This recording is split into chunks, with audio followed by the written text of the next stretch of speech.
My family, I was never the favorite. I was the reliable one, which is a different thing entirely. My younger sister got the birthday parties with the themed cakes and the pony rentals. I got a card and a 20 tucked inside. My mother used to say I was the easy one, and I understood even at 8 years old that easy meant I didn't cost much. I didn't ask for things. I figured things out myself, and somewhere along the way that quality got confused with a willingness to be used. I'm 31 now. I have a decent salary from my job in hospital administration, a one-bedroom apartment in Cincinnati that I've slowly made into something I'm proud of, and a very clear memory of the moment I realized my family had never once asked me what I needed. They had only ever asked me what I could give. My brother is 28. His name is, well, I'll just call him my brother, because the name almost doesn't matter. What matters is the pattern. He is charming and funny, and the kind of person who makes you feel like the most important person in the room when he wants something from you. Our mother lights up when he walks in. She always has. I used to think it was because he was the baby. Now I think it's because he never stopped performing for her, and I stopped trying somewhere around middle school. He met his fiancée 2 years ago. She's perfectly nice. I genuinely have nothing bad to say about her. She didn't create any of this. She just happened to be the occasion for it. They got engaged 14 months before the wedding. My brother called me on a Tuesday night, excited, his voice doing that thing where he goes up at the end of every sentence, like everything is a question. I said congratulations and I meant it. Then he said, I'm really hoping you'll be part of this, like really part of it. And I felt something tighten in my chest. Not suspicion exactly, more like recognition. Within 3 weeks, I had been appointed the unofficial financial coordinator of their wedding. I want to be precise about what that means, because I've noticed people soften the reality when they talk about these situations. They say things like, I helped out a lot, or I ended up covering some expenses. So let me be direct. I was the one who called the venue and negotiated the contract. I was the one who put my credit card on file for the deposit at Hawthorne Creek Estate, a property about 40 minutes outside of Cincinnati, with a barn they'd converted into an event space and a lawn that sloped toward a pond. $12,000 for the venue rental alone. I put $3,000 down to hold the date. I was the one who drove to 4 different catering tastings and finally booked Countryside Provisions, a local catering company that did farm-to-table style receptions. The deposit there was $1,800. I found the photographer, paid the retainer, found a florist my sister-in-law loved, a woman named Petra, who did these incredible wild garden arrangements, and I paid the first installment of the floral contract, $900, because my brother said he and his fiancée were between paychecks that week. I also drove my future sister-in-law to 2 dress appointments. I sat in a chair outside the fitting room for a combined 4 hours. I gave my honest opinion when she asked. I drove her home both times. My mother contributed nothing financially. She said she was on a fixed income. My father has been out of the picture since I was 16. My brother and his fiancée were both working, both employed, but they had credit card debt, and he had a car payment, and they were saving for a honeymoon, and somehow, I still don't entirely understand the geometry of this. The expenses kept finding their way to me. I told myself it was family. I told myself it was temporary. I told myself that my brother had always struggled more than me, and that I was in a position to help, and so I should. I had the voice of my mother in my head, the one that said I was the easy one, the capable one, the one who figures it out. I had made that voice into a compass, and it had been pointing in the wrong direction for years. The wedding was set for a Saturday in late September. By August, I had paid out a little over $9,000 across various vendors, with another $4,000 committed and remaining balances due closer to the date. In the first week of August, my brother texted me. I was at work. I had just finished a meeting about staffing schedules, and I was walking back to my desk with a lukewarm cup of coffee when my phone buzzed. The text was long, which should have been the first sign. My brother does not write long texts. He's a voice memo person, a phone call person, an emoji response person. A long text from him means he drafted something. It means he thought about it. I stopped in the hallway and read it. The summary is this. His fiance's family had some opinions about the wedding party. They felt the ceremony should feel intimate, close-knit, centered on people who were truly family in the way they defined it. Her parents were traditional. Her grandmother would be there, and she was elderly and easily overwhelmed. They had decided to scale back the wedding party and the inner circle to immediate family only. Blood family. And my brother, in this very long, carefully drafted text, was telling me that I would not be in the ceremony. I would be a guest, a regular guest, seated in the general audience. He added, at the end, that he hoped I understood and that it didn't change anything between us. I stood in that hallway for probably 2 full minutes. A coworker walked past and said something about the coffee cart in the break room, and I nodded like I had any idea what she was talking about. Then I went into the bathroom, stood at the sink, and looked at myself in the mirror for a long time. Here is what I did not do. I did not cry. I did not text back immediately. I did not call my mother to process it. I put my phone in my pocket and I went back to my desk and I worked for the rest of the afternoon like everything was fine, because I have a lot of practice at that. What I was actually doing underneath the calm was arithmetic. 9,000 and change already paid, 4,000 more committed, $13,000 roughly toward a wedding where I would be seated in the general audience.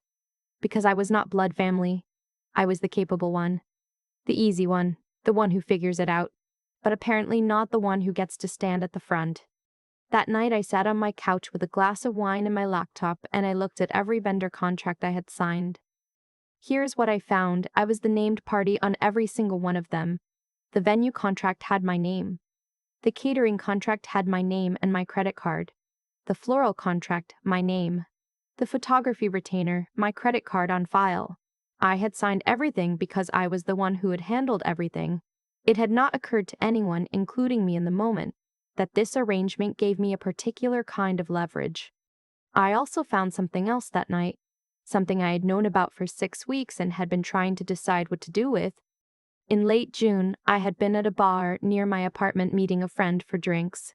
The bar was crowded, a Thursday night. And when I walked in, I almost immediately saw my brother at a corner table. He didn't see me. He was with a woman I didn't recognize. They were not behaving like friends. They were behaving like people who were very aware of how close they were sitting to each other, and when she laughed at something he said, she put her hand on his forearm and left it there. I turned around and left. I didn't say anything to him. My friend and I went somewhere else, and I spent the evening trying to convince myself I'd misread it, that it was a work colleague, that physical proximity in a crowded bar doesn't mean anything, that I was projecting. But I had also, in a reflex I wasn't proud of, taken out my phone before I turned around, and I had a video. 12 seconds. Not damning on its own, maybe, but real. His face, her hand on his arm, the body language of 2 people in something they weren't advertising.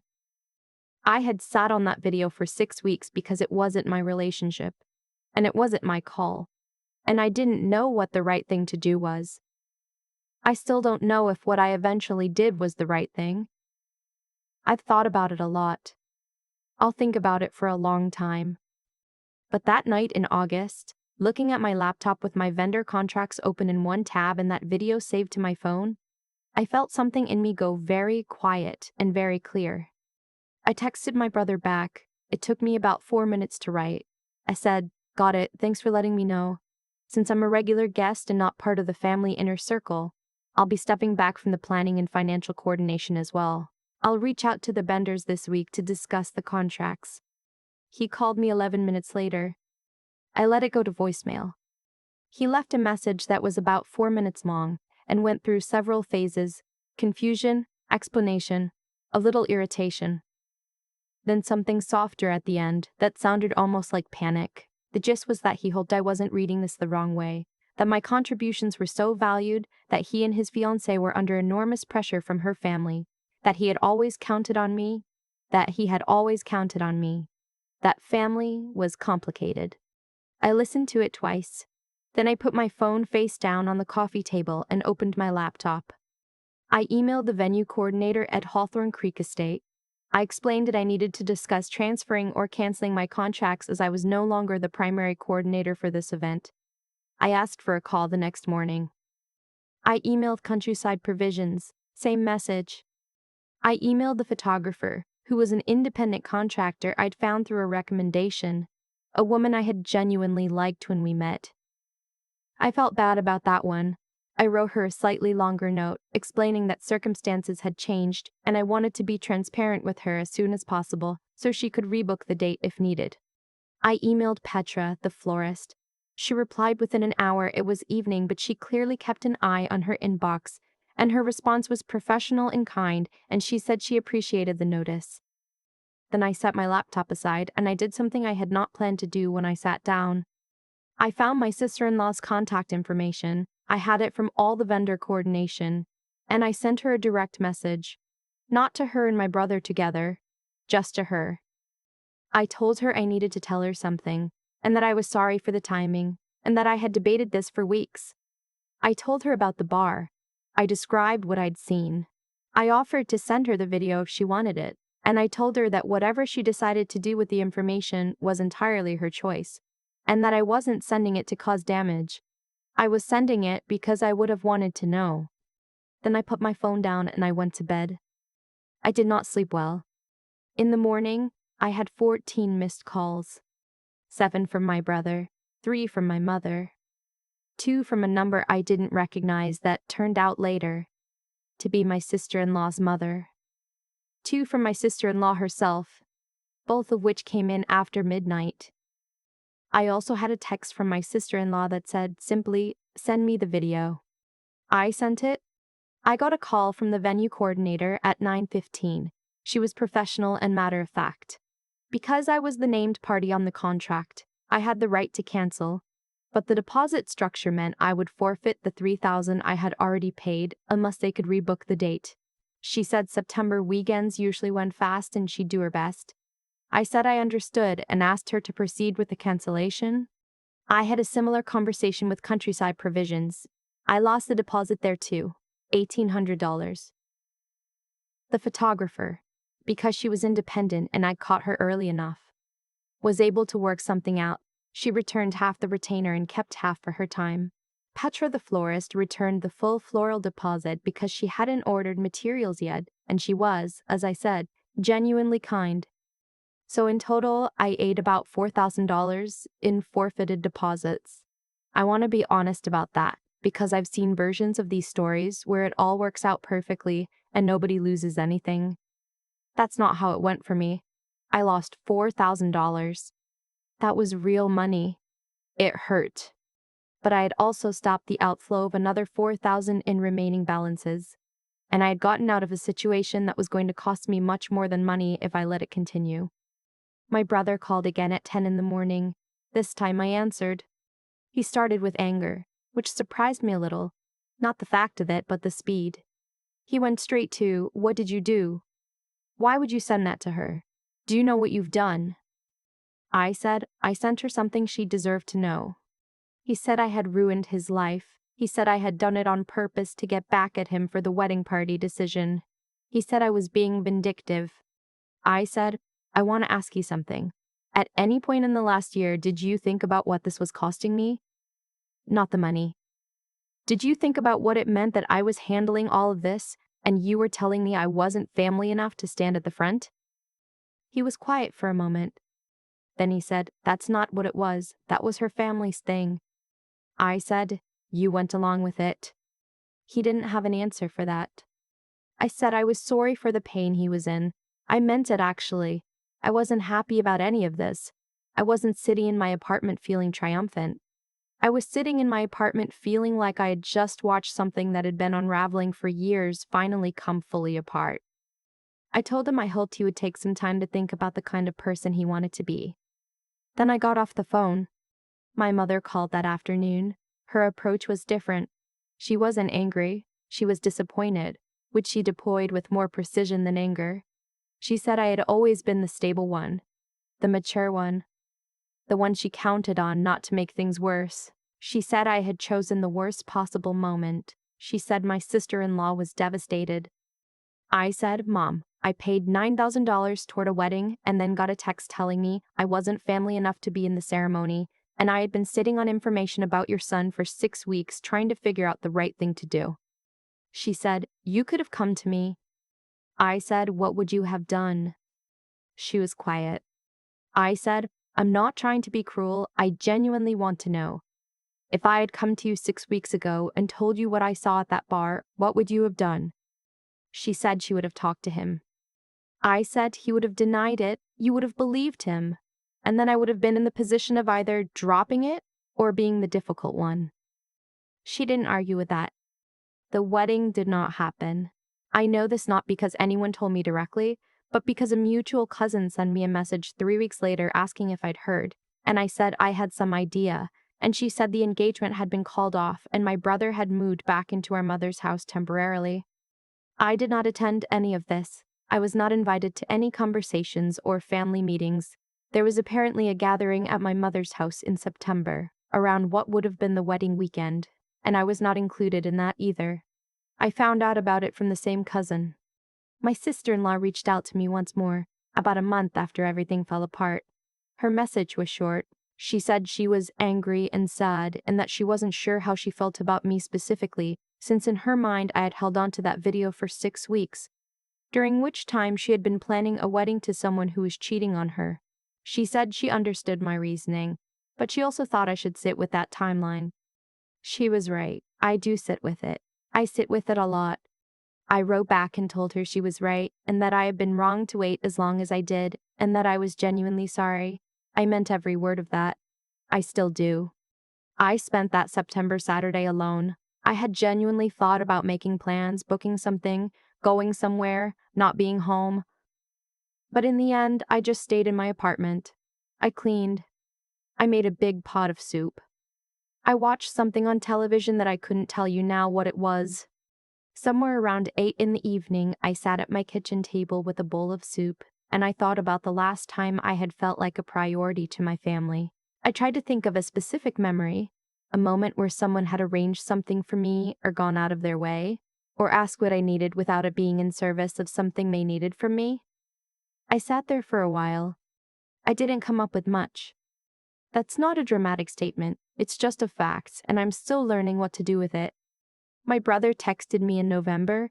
It was a short text. He said he knew things were bad between us, and he didn't expect me to respond, but he wanted me to know he was in therapy, and he was trying to understand some things about himself. He said he was sorry for the way he'd spoken to me on the phone. He didn't apologize for the original text, the one that started all of this. Maybe that's still coming, maybe it isn't. I don't know yet. I texted back. I said I appreciated him telling me, and that I hoped the therapy was helping, and that I wasn't ready to have a real conversation yet, but that I wasn't closing the door. That's where we are. I've been doing some thinking of my own, about why I said yes so many times, about what I was hoping to get in return, not financially, but in terms of belonging, of being seen as essential, of being loved in a way that felt proportional to what I was putting in. I was trying to buy my way into a version of family that didn't actually exist and might never have existed. You can't do that. You can't spend your way into being someone's first call when they're in real trouble, into being the person they protect, into being the one they would have stood up for in a room full of people who didn't value you. I know that now. I'm working on knowing it all the way through in the places where it still hurts. The $4,000 is gone. I made peace with that. What I'm still making peace with is the years I spent being easy, being capable, being the one who figures it out, and believing that was the same as being loved. It isn't. That's the part I'm still learning. I've been thinking about cause and effect a lot lately. Not in a cosmic sense, not in the way people talk about the universe balancing things out. Just the plain mechanical version. Actions have consequences, and the consequences don't always look the way you expect them to. My brother made a choice. He drafted a long, careful text and he sent it to the person who had put $9,000 toward his wedding, and he told her she wasn't family enough to stand at the front. That choice had a cost, not because I decided to punish him, but because reality has a way of responding to the truth of a situation. once the truth stops being hidden. What I did. Canceling those vendors, sending that message to his fiancée. I've examined it from a lot of angles. I've asked myself whether I was acting from a place of integrity or from a place of hurt. Honestly, it was probably both, and I've had to make peace with that complexity. What I know is that I didn't fabricate anything. I didn't destroy something that was healthy. I removed my support from something that had already been built on a false foundation, and I told a woman the truth that she deserved to have. That took something I hadn't fully developed until then. It took the ability to think clearly when everything in me wanted to either shut down or react out of pure anger. Sitting with those vendor contracts, reading the fine print at 10 o'clock at night, figuring out what I could and couldn't do. That was me finally using my own mind in service of myself instead of everyone else. I had spent years applying that same capability to solving my family's problems. It felt strange and a little sad to turn it inward. But it also felt like the first honest thing I had done in a long time. And then there was the harder part, the staying power required to actually follow through.